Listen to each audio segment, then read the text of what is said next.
সারাদিনের খবর নিয়ে আমাদের নিয়মিত আয়োজন আজ সারাদিন, সঙ্গে আছে ইমদাদুল হক। বিএনপি চেয়ারপারসনের উপদেষ্টা জয়নুল আবদিন ফারুক বলেছেন, তারেক রহমান যাতে দেশে ফিরে আসতে না পারে তার ষড়যন্ত্র চলছে। এদিকে দলের সিনিয়র যুগ্ম মহাসচিব রুহুল কবির রিজভী বলেছেন, প্রশাসনের রন্ধ্রে রন্ধ্রে থাকা ফ্যাসিস্টদের সহযোগীরা ষড়যন্ত্রের জাল বিস্তার করছে। 53 বছরের গণতন্ত্রের ঘাটতির কারণে স্বৈরতন্ত্র ও ফ্যাসিবাদী শাসন প্রতিষ্ঠিত হয়েছে বলে মন্তব্য করেছেন জাতীয় ঐকমত্য কমিশনের সহসভাপতি অধ্যাপক ডক্টর আলী রিয়াজ। বলেন, জাতীয় ঐকমত্য কমিশনের লক্ষ্য হল সবার সঙ্গে আলোচনা করে একটি জাতীয় সনদ তৈরি করা, যা সবার কাছে গ্রহণযোগ্য হবে, যার মধ্য দিয়ে আগামীর বাংলাদেশের পথরেখা নির্মাণ করা হবে। সংস্কার প্রস্তাবনার দিকে তাকিয়ে না থেকে নিজেদের ক্ষমতা অনুযায়ী ভোটের প্রস্তুতি নিচ্ছে নির্বাচন কমিশন। সিইসি জানান, ভোটের প্রস্তুতি নিয়ে জানতে চেয়েছেন অস্ট্রেলিয়ান হাইকমিশনার।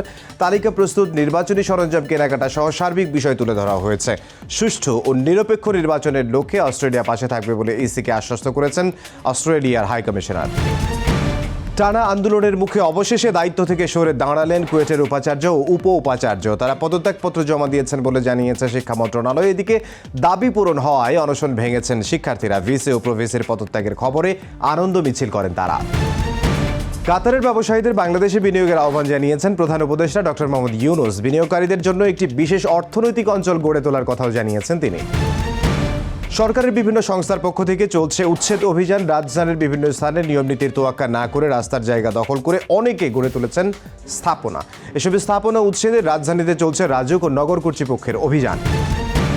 রাস্তা পারাপারে প্রথমবারের মতো রাজধানীতে চলছে ট্রাফিক পুশ বাটন পদ্ধতি। প্রাথমিকভাবে 22টি পয়েন্টে চালু হলেও পর্যায়ক্রমে পুরো ঢাকাকে এই ব্যবস্থার আওতায় আনার পরিকল্পনা রয়েছে বলে জানায় ট্রাফিক বিভাগ।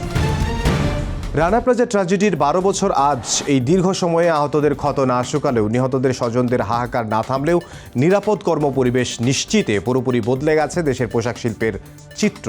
রানা প্লাজা দুর্ঘটনায় দোষীদের অবিলম্বে শাস্তি নিশ্চিত করার দাবি জানিয়েছে জাতীয় নাগরিক পার্টি এনসিপি। সেই সঙ্গে 24 এপ্রিলকে জাতীয় শ্রমিক দিবস ও এই দিনকে সাধারণ ছুটি ঘোষণার কথাও বলেছে নতুন এই রাজনৈতিক দল। একসঙ্গে ভয়াবহ দাবানলে পুড়ছে যুক্তরাষ্ট্র ও ইসরায়েল। যুক্তরাষ্ট্রের নিউ জার্সির ওশেন কাউন্টির 13,000 একরের বেশি এলাকায় ভয়াবহ দাবানল ছড়িয়ে পড়েছে। বিশেষজ্ঞরা বলছেন, এটা হতে পারে নিউ জার্সির 20 বছরের ইতিহাসের সবচেয়ে বড় দাবানল। আর ইসরায়েলের জেরুজালেম সংলগ্ন শহরগুলোতেও দাবানল ছড়িয়েছে। পুড়ে গেছে সদ্য পুনরুদ্ধার করা প্রকৃতি সংরক্ষণ এলাকা। লা লিগায় টেবিল টপার বার্সেলোনার সঙ্গে পয়েন্ট ব্যবধান কমিয়ে শিরোপার রেসে টিকে থাকলো রিয়াল মাদ্রিদ। গেতাফেকে তারা হারিয়েছে 1-0 গোলের ব্যবধানে। আগের রাতেই মায়োর্কাকে হারিয়ে দ্বিতীয় স্থানে থাকা মাদ্রিদিস্তাদের সঙ্গে ব্যবধান বাড়িয়েছিল বার্সা। 33 ম্যাচে রিয়াল মাদ্রিদের পয়েন্ট 72। এই ছিল আজ সারাদিনে।